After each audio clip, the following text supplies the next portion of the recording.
प्रश्नोत्तर सत्संग माध्यम से आज एक प्रश्न आया है सुधाकर मिश्रा दिल्ली से। उनका प्रश्न जो है, ये प्रश्न बार बार मेरे पास आया कि महाराज आप अपना जन्म से लेकर के वर्तमान तक जो जीवन है आपका, हम सुनना चाहते हैं और कुछ भक्त भी चाहते हैं। उसका जो है वीडियो के द्वारा अगर वर्णन करेंगे तो हम लोग को जानकारी होगा और भक्तों को भी जानकारी होगा। तो इसे तो अपने मुंह से अपने गुण का, अपने चरित्र का बखान करना ठीक नहीं लगता है, संकोच होता है।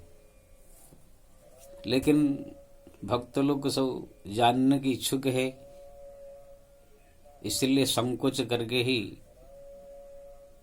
इसको कहना पड़ेगा। हनुमान जी भी जब लंका में गए थे, सब काम करके आए, जामवंत जी ने पूछा कि क्या क्या किया, तो हनुमान जी तो चाहते नहीं थे कि इसको अपने मुंह से बड़ाई करो अपना, लेकिन जानकारी के लिए वो पूरा लंका में जो भी करतूत किया था सब बताया। लेकिन भगवान जब पूछे क्या क्या किया, तो फिर हनुमान जी ने बताया और जामवंत जी ने सुनाया। पवन तनय के चरित्र सुहाए, जामवंत रघुपति सुनाए। तो जानकारी के लिए इस कह रहा हूं। जो भी मैं कुछ हूं, चाहे मेरे पास ज्ञान है या भक्ति है, वैराग्य है या संपदा है, जो कुछ भी मेरे पास अच्छा चीज है, उस भगवान की कृपा से, उनके ही देन है। जो कुछ बुराई हमारे पास कुछ अगर है तो वो अपनी कमी के कारण है। जो कुछ आप भी मेरे पास कुछ अगर अच्छाई देखते हैं तो भगवत कृपा से इसको प्राप्त हुआ है, पहले से मैं इसलिए कह देता हूं। इसमें कोई अपना वर्णन करने के अहंकार कुछ नहीं। मैं भगवत शरणागत हूं। जो कुछ भी प्राप्त किया अच्छा चीज भगवत कृपा से प्राप्त किया, जो कुछ भी हमारे पास खराब है, गुण है या कुछ है, तो ये अपनी कमी के कारण अपने है। तो मैं इसको जो है वर्णन करता हूँ। एक वीडियो में तो आएगा नहीं, 1-2-3 वीडियो होगा। पहले पार्ट में मैं कहूँगा। मेरा जो जन्म है उड़ीसा में हुआ है। उड़ीसा में ऐसे पूरा गांव का पता बताना इस समय ठीक नहीं है, क्योंकि ना ये वीडियो जो है हमारा गांव वाले भी देखते हैं, बहुत सारे लोग देखते हैं, 1000 लोग।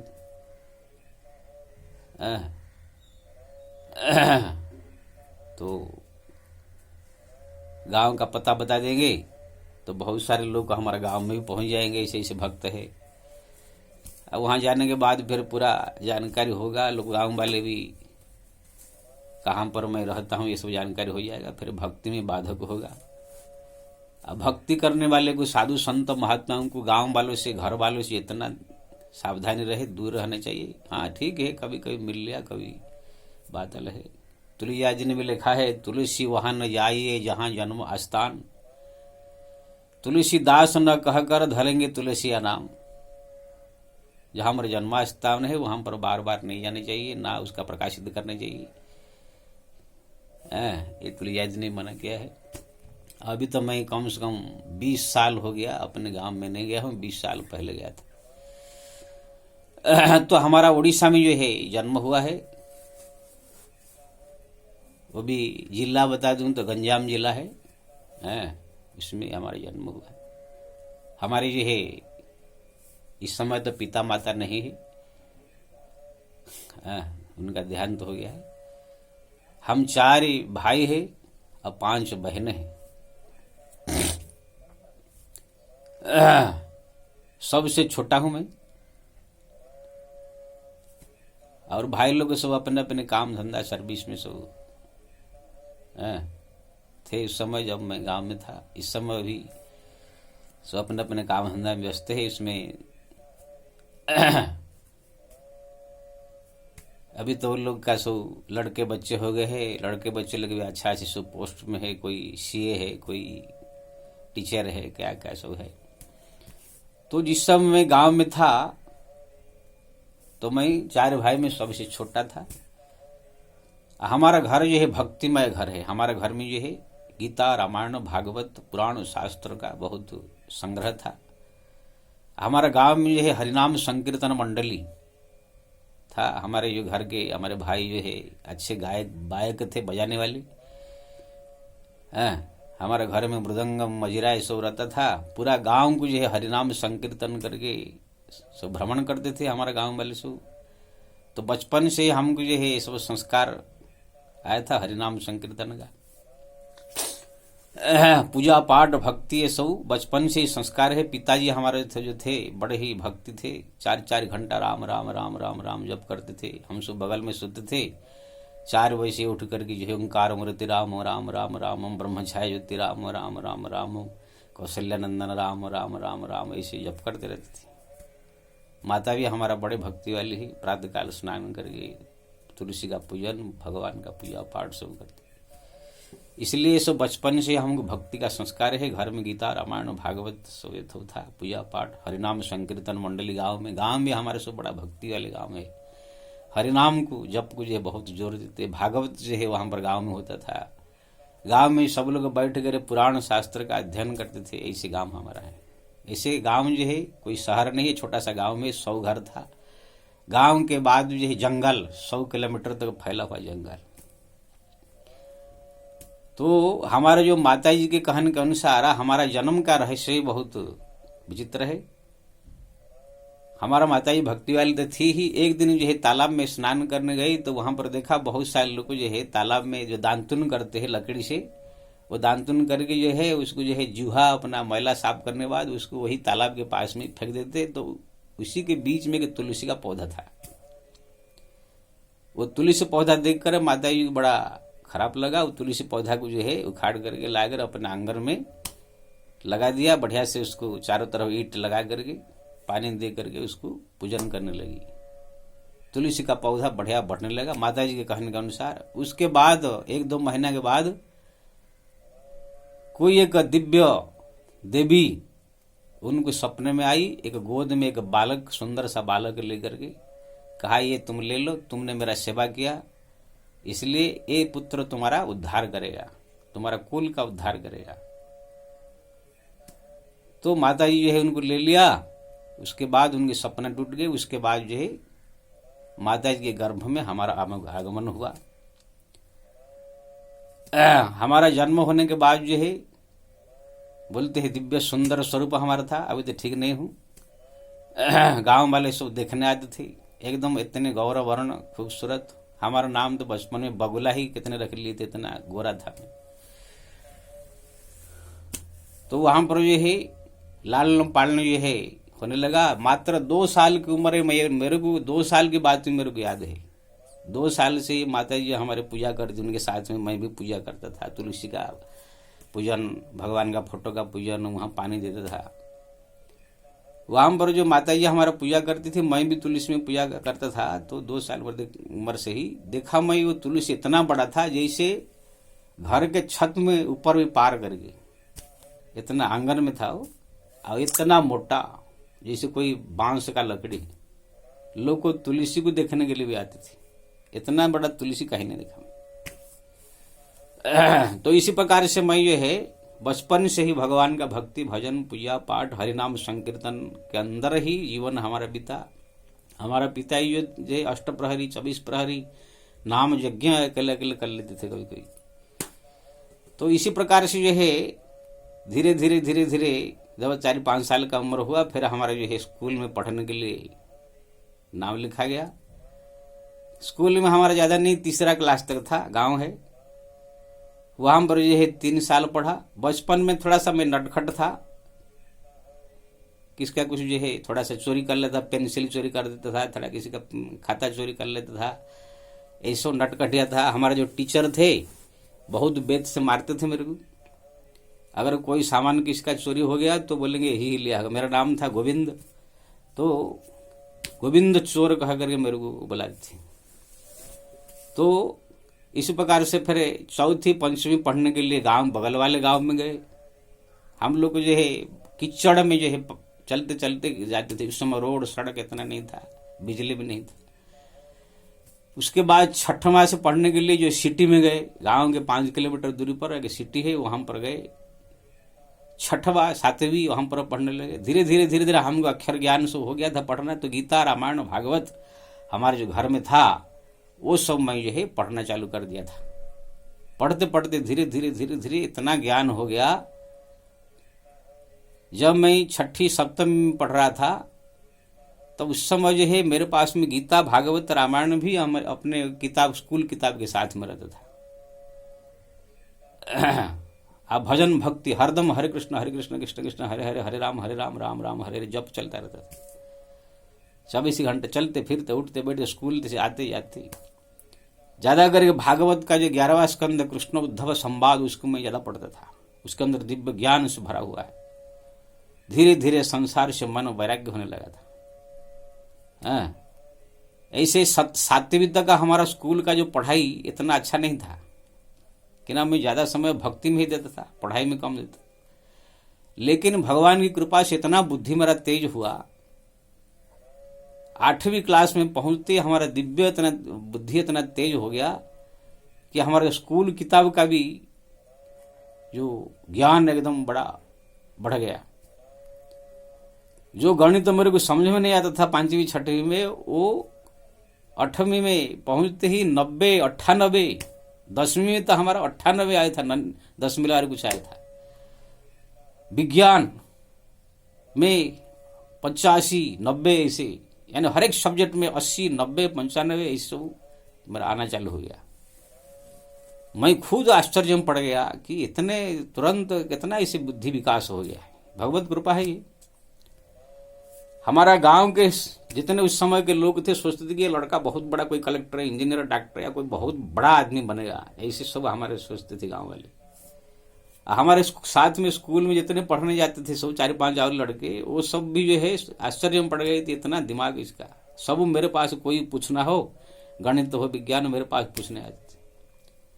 हमारा जो स्कूल था वहां पर कम से कम हमारे साथ में जो है, जैसे हम पढ़ते थे तो उसमें 400-500 और हमारे क्लास के लड़के होते थे। तो उसमें जो ट्यूशन फ्यूशन करते थे बड़े पैसा वाले घर के, वो लोग के कोई एक दो ऐसे अच्छा फर्स्ट नंबर लाते थे पूरा हाई स्कूल में। लेकिन मैं भी उनसे 19-20 होता था, जबकि हमारा कोई ट्यूशन नहीं कुछ नहीं, गांव से आने वाला हूं। इसी प्रकार से जो है पूरा स्कूल में जो है बढ़िया नंबर आने लगा। लेकिन इस साथ साथ में भागवत रामायण ये गीता ये सब में पढ़ता रहता था, ये विज्ञान। धीरे धीरे धीरे धीरे स्कूल का ज्ञान के साथ साथ किताब का ज्ञान के साथ साथ भक्ति इतने बढ़ा कि मैं 8वीं क्लास में जो है इतना मेरे को भगवान वृंदावन का दर्शन करने की इच्छा हुआ कि मैं स्कूल से ही भाग गया वृंदावन, देखूंगा कैसे कहां पर भगवान कृष्ण लीला की थी। अकेले अकेले, कुछ हिंदी का ज्ञान भी नहीं था, कुछ नहीं था, ऐसे भाग करके वृंदावन जाया, घूम टहल करके बिना खाए पिए से पहुंचा। लेकिन भगवत कृपा से आराम से जा करके 10-15 दिन के अंदर आ गया। गांव वाले सब परेशान हो गए, घर वाले सब परेशान हो गए, पिताजी परेशान हो गए। उसके बाद जो है मैं 9वीं में गया, 10वीं में गया। एक बार 9वीं क्लास में जो था रामेश्वरम भाग गया था, क्यों ना मुझे पढ़ता था भगवान के बारे में, ये सब धाम को देखने के लिए मन में लालच आ गया था। रामेश्वरम भाग गया था, एक बार अयोध्या भाग गया था, ऐसे भाग जाता था स्कूल से। जब 10वीं क्लास आया, 10वीं में जो है भी हमारा नंबर बहुत, पूरा गांव वालों को यकीन था कि लड़का एकदम 1st डिवीजन पास करके कोई अच्छा बड़ा काम करेगा। पिताजी को तो पूरा ये था, भाई हमारे रिश्तेदार सबको ये मालूम था। और सबसे बड़ा ये चीज है, हमारे जो स्कूल में जो आयोजन हुआ था एक बार बुद्धि और बल के विषय में भाषण देने का, पूरा स्कूल के छात्र थे 10वीं के, और जो 405 छात्र, पूरा आयोजन हुआ था मैदान में। बुद्धि और बल के विषय में भाषण, जो उसमें फर्स्ट आएगा उसको प्राइज मिलेगा, जो सेकंड आया प्राइज मिलेगा। तो उसमें मैं भाषण दिया था, मेरा पहली बार भाषण वहां हुआ था, बुद्धि बल के ऊपर है। अब पूरा 500 छात्र में मैं सेकंड आया था। एक लड़का था जो कि उसका टीचर का ही, वहां का जो हेडमास्टर थे उसका शायद लड़का है, वो फर्स्ट आया, उसको नंबर मिला था जो है 100 वो फर्स्ट आया, अब मेरे को मिला 98, यानी थोड़ा सा फर्क है। अब उसका सर्टिफिकेट भी हमको मिला था, भाषण में 1 नंबर। सब आश्चर्य हो जाते थे वैसे गाँव में। तो इसी प्रकार से जो है हमारा जो है पढ़ाई चालू हुआ। मैं सोचा कि गांव वाले भी सोच रहे थे कोई बड़ा आदमी बनेगा, पिताजी भी सोच रहे थे कि बड़ा आदमी बनेगा, कोई कलेक्टर, इंजीनियर, डॉक्टर कोई बनेगा। लेकिन मेरे मन में तो भगवान की जो है भक्ति करने की और साधु संत बनने की जो है रुचि आ गया था। संत बनने की मेरी रुचि, साधु बनना है, ये संसार से मिथ्या माया वैराग्य एकदम पूरा तीव्र हो गया था हमारा जो है मन में। इसीलिए भगवान से जो हरदम प्रार्थना करता था, प्रभु मेरे को कलेक्टर, इंजीनियर, डॉक्टर या कुछ ऐसे नेता फेता कुछ नहीं बनना है, मेरे को आपके भक्त बनना है, संत बनना है। भगवान को रात दिन प्रार्थना करता था। एक दिन जो है देखा स्वप्न में साक्षात भगवान कृष्ण एकदम मुरली लिए हुए है, दिव्य रूप में आप मेरे सामने प्रकट हुए। वो सपना नहीं, एकदम सत्य ऐसा लगता था। मंद मंद मुस्कुराते तो है, मेरे को जो है बोले कि क्या चाहते हो। मैं प्रणाम किया, प्रभु मेरे को ये है दुनिया का कुछ नहीं चाहिए, बस मैं साधु बनना चाहता हूँ, आपका संत बन के, साधु बन के आपका भक्ति करना चाहता हूँ। इसलिए मैंने मन में जो है इस संसार के प्रति वैराग्य दीजिए और मेरे रास्ता क्लियर कर दीजिए। भगवान ने कहा तथास्तु, आपकी इच्छा पूरी होगा, आप साधु बनोगे। ऐसे कहकर भगवान अंतर ध्यान हो गए। सुबह जब हुआ, नींद खुला तो मैं आश्चर्य हुआ और उसी दिन से मन में तीव्र वैराग्य जागृत हो गया, तीव्र वैराग्य। अब जो है 10वीं का जो है परीक्षा आया। मन में मैं सोचा अगर मैं परीक्षा में पास हो गया तो फिर कॉलेज में जाना पड़ेगा। फिर जो है जाकर के उसके पढ़ते पढ़ते पढ़ते ही समय बेकार जाएगा। इसीलिए मैं जो है सब सब्जेक्ट बढ़िया से लिखा। 10वीं का जितने सब्जेक्ट है सब में 98, 97, 96, 80 आया, जबकि 30 आने से पास हो जाता है। लेकिन परीक्षा देते समय जो है मन में ऐसा आया कोई एक ऐसे सब्जेक्ट में कुछ गलती कर दूं जिससे कि उसमें फेल हो जाऊं। तब मैंने जो है इंग्लिश का जो सब्जेक्ट था उसमें भी हमारा बहुत आता था, कम से कम 70, 80, 75 ऐसा था। लेकिन वो सब्जेक्ट को मैं जो है कमजोर कर दिया, यानी कि हमारा जो है 30 जो आना चाहिए था पास होने के लिए वो 25 इतना ही नंबर में जान के आया इस तरह का, बाकी सब गलत लिख दिया।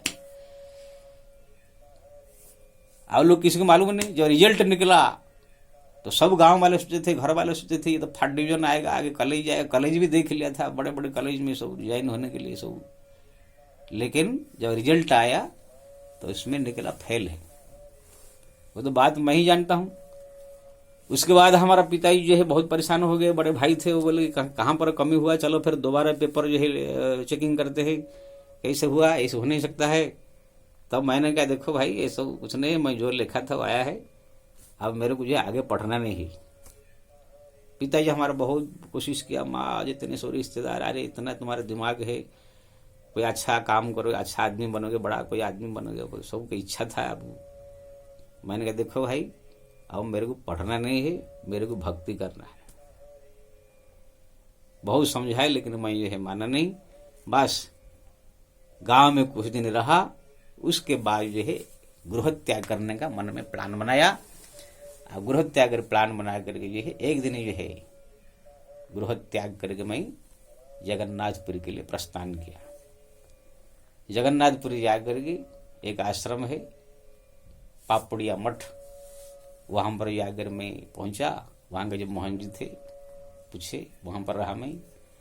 लेकिन मैं देख रहा था कोई ऐसे संत हो जो कि भक्ति ज्ञान में डूबा हुआ हो, उसको गुरु बनाया जाए। लेकिन वहां पर देखा जितने भी संत है, ठीक है वैभव बहुत है, संपत्ति बहुत है, लेकिन कोई भक्ति का प्रभाव नहीं है। तो 4 महीना के बाद फिर जो है मैं वहां से जो है फिर अन्य एक आश्रम में चला गया।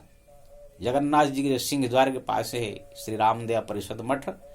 वहां कर जो मोहन जी थे हमारे गुरुदेव श्री से 1008 श्री राम रतन दास जी महाराज, वो कॉलेज में प्रोफेसर भी थे, अब बड़े विद्वान थे।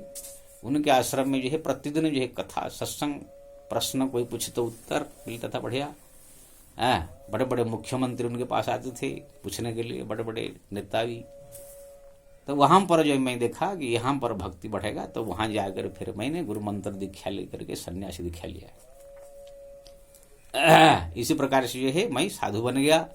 जैसे घर वालों को मालूम पड़ा सब चला गया। तो आए बहुत माता पिता सब आ गए, बहुत परेशान हुए, बहुत वापिस जाने के लिए कोशिश किया, लेकिन मैंने कह दिया देखो भाई मेरे को जो है ऐसे पढ़ाई लिखाई दुनियादारी में रुचि नहीं है, मेरे को भक्ति करना है, साधु संत बन गया हूँ। अब यहाँ पर मैं रह रहा हूँ, कहीं ज्यादा ये करोगे तो कहाँ दूर चला जाऊँ तो तुम लोग मिल भी नहीं पाओगे। तो पिताजी हमारे तो भक्ति वाले थे ही, माता जी को समझाया, घर वालों को समझा कर वापिस गए। यहाँ रह रहा है, जब इच्छा कर मिल लो, उनकी इच्छा तो है, फिर क्या। सब लोग समझ गए। तो वहां पर जगन्नाथपुरी में 6 महीना रहा। प्रतिदिन भगवान का दर्शन, गुरु जी की सेवा, प्रतिदिन सत्संग, आश्रम में सत्संग होता था। हम भी सत्संग थोड़ा करते थे, गुरु जी भी करते थे। गुरु जी भी हमको समझाते थे कैसे क्या करना है, वहां पर सत्संग कैसे करना है, क्या ये सब गुरु से शिक्षा प्राप्त हुआ। थोड़ा सा भगवान की भजन तो पूरा चलता था। उसके बाद जो है हमारे वहां पर एक मुरारी बापू नाम के जो है कथाकार आए, उनके कथा वहां पर हुआ तो सुना, तो और मन में जो है भक्ति जगा। उसके बाद जो है मैं सोचा इनकी कथा जो है कुछ दिन सुनना चाहिए, तो उनकी 4-5 कथा मैंने अटेंड किया। और उसी बहाने जो है उड़ीसा छोड़ दिया। जहां कथा सुनने जाता था, कथा सुनता था, वो एरिया का सब तीर्थ भ्रमण कर लेता था। फिर जहां कथा वहां जाता था, वहां पर एरिया का सब तीर्थ जो है फिर घूम लेता था। इसी प्रकार से जो है तीर्थ भ्रमण करते करते करते करते करते केदारनाथ पहुंचा। और आगे की जो है बात मैं फिर दूसरा वीडियो में बताऊंगा। जय श्री राम।